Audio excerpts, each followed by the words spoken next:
जीवन हमें एक मौका देता है, इसलिए जब भी सही कॉलेज चुनने का समय आए तो सिर्फ मंगलायतन यूनिवर्सिटी आपके बेहतरीन भविष्य और सर्वांगीण विकास के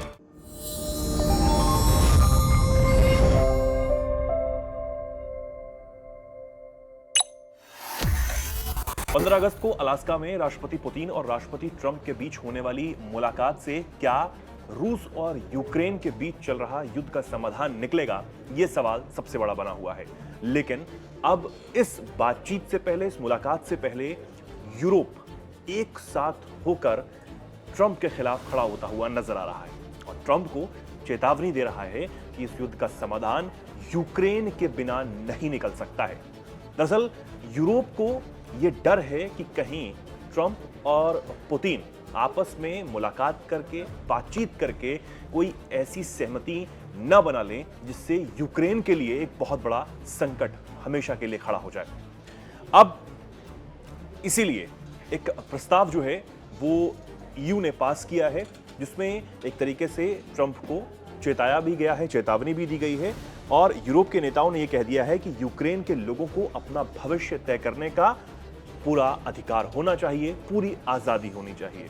अब इससे एक मतलब यह भी है कि रूस ने जो यूक्रेन की जमीन पर कब्जा किया हुआ है, जिसे ज़ेलेंस्की भी चाहते हैं कि वो रूस छोड़ दे, उसे रूस को छोड़ना होगा, यूक्रेन को अपनी आजादी देनी होगी। ये भी यूरोप के नेता इस वक्त कहते हुए नजर आ रहे हैं। अब इससे यह भी माना जा रहा है कि जो ट्रंप के दिमाग में प्लान चल रहा है, उस प्लान को बिगाड़ने की एक कोशिश यूरोप यहां पर कर रहा है। बहुत सारी चीजें अभी भी खुलती हुई नजर आ रही हैं, लेकिन सबसे बड़ी बात यह है कि क्या राष्ट्रपति पुतिन जो चाहते हैं वो हो जाएगा या फिर राष्ट्रपति ट्रंप चाहते हैं वो हो जाएगा। हालांकि इस बीच यूरोप के नेताओं ने यह भी कहा है कि जो सार्थक बातचीत पुतिन और ट्रंप के बीच में होने वाली है वो स्वागत योग्य है, उसका हम स्वागत करते हैं, लेकिन युद्ध विराम या शत्रुता में कमी के संदर्भ में ही ये बातचीत हो सकती है। हमारा विश्वास है कि इसका एक ही राजनयिक समाधान है, वो है यूक्रेन और यूरोप के महत्वपूर्ण सुरक्षा हितों की रक्षा की जाए। अब यूरोप के नेताओं के ये जो वक्तव्य आया है या फिर तमाम जो 27 नेता हैं, उनमें से सिर्फ एक देश ऐसा है, हंगरी, उसके नेता ने इस पर हस्ताक्षर नहीं किया, समर्थन नहीं दिया है। अब वो राष्ट्रपति पुतिन के करीबी माना जाते हैं और इस वजह से भी उनका ये बयान जो है वो सामने आया है और समर्थन न देते हुए वो यहां पर नजर आए हैं।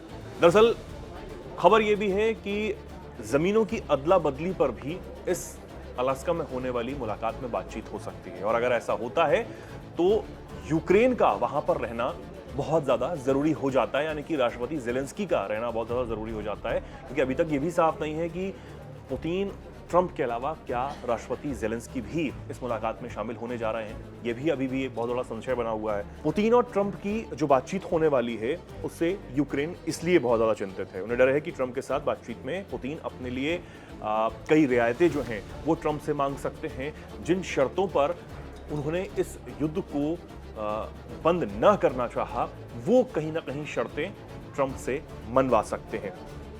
और यूक्रेन के बिना अगर ऐसा हो जाता है तो सीधे तौर पर यूक्रेन के लिए एक संकट पैदा करने वाली स्थिति यहां पर हो जाएगी। यूरोपीय देश ट्रंप के बयान को लेकर भी फिक्रमंद हैं कि रूस के कब्जे वाली जो यूक्रेनी जमीन है वो रूस को दी जा सकती है। अगर ऐसा होता है तो फिर युद्ध विराम कैसे होगा? क्या ज़ेलेंस्की इस बात के लिए मान जाएंगे कि वो अपनी जमीन भी छोड़ दें और जिस बात के लिए युद्ध शुरू हुआ था, यानी कि नाटो में शामिल होने के लिए युद्ध शुरू हुआ था, वो उसमें भी शामिल ना हो? तो यूक्रेन के पास कुछ भी रास्ता नहीं बचेगा। चित भी मेरी, पट भी मेरी वाली बात हो जाएगी कि रूस जो भी चाहता है वो उसको दे दिया जाए, उसको मिल जाए और ट्रंप उनकी शर्तों पर सहमत भी हो जाए, क्योंकि ट्रंप का अभी फिलहाल एक ही मोटिव है कि युद्ध को किसी भी तरह समाप्त कराया जाए। दरअसल जिस हिस्से पर यूक्रेन पर कब्जे की बात की जा रही है वो कुछ 4 क्षेत्र हैं, जिनमें से 2 क्षेत्र पूर्वी हिस्से के हैं यूक्रेन के और 2 दक्षिणी हिस्से के हैं जिन पर रूसी सेना ने कब्जा किया हुआ है, यानी कि रूस ने कब्जा कर लिया है। यूक्रेनी राष्ट्रपति ज़ेलेंस्की ने साफ किया है कि युद्ध विराम तभी होगा जब रूस यूक्रेन की जमीन को छोड़ देगा। रूस ये कह चुका है कि हम जमीन नहीं छोड़ेंगे। ट्रंप के ऊपर ये कहीं ना कहीं संशय जताया जा रहा है कि वो रूस की तमाम शर्तों को मानते हुए इस युद्ध विराम को आगे बढ़ाने का काम करेंगे, यानी युद्ध विराम जो है वो करवा देंगे। इस मुलाकात में ज़ेलेंस्की शामिल होंगे नहीं होंगे, ये एक सवाल है। यानी कि अभी भी इस मुलाकात से पहले बहुत सारे सवाल जो हैं वो लोगों के मन में भी कौंध रहे हैं कि आखिर इस मुलाकात में होने क्या वाला है। क्या ये मुलाकात सिर्फ औपचारिकता मात्र रह जाएगी? इस मुलाकात से सच में युद्ध को लेकर कोई हल निकल सकता है? क्योंकि इस मुलाकात से भारत का हित भी जुड़ा हुआ है। एक्सपर्ट्स ये मानते हैं कि अगर इस मुलाकात में युद्ध विराम हो ही जाता है तो भारत पर जो अतिरिक्त 25% टैरिफ लगाया गया है ट्रंप की ओर से, उसमें रियायत भारत को मिल सकती है, क्योंकि भारत ने भी इस मुलाकात का स्वागत किया है। और अगर सच में युद्ध विराम होता है तो क्या ये दोनों देशों के हित में होगा, यानी कि यूक्रेन और रूस के हित में होगा? ये भी एक बहुत बड़ा सवाल है। हालांकि यूरोप ने अपना फैसला यहां पर सुनाया, अपनी बात रखने की यहां पर कोशिश की है तमाम नेताओं ने। अब ट्रंप इस बात को कैसे लेते हैं ये उनके ऊपर है।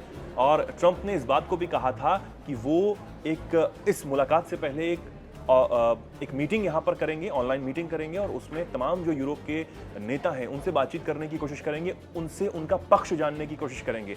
अब वो मीटिंग होती है नहीं होती, ये भी सवाल है, देखना होगा। हालांकि अलास्का में होने वाली बैठक में क्या कुछ निकलकर सामने आता है, क्योंकि इस वक्त पूरी दुनिया की नजर शुक्रवार को होने वाली इस बैठक पर ही टिकी रहेगी, ये तो बिल्कुल साफ है।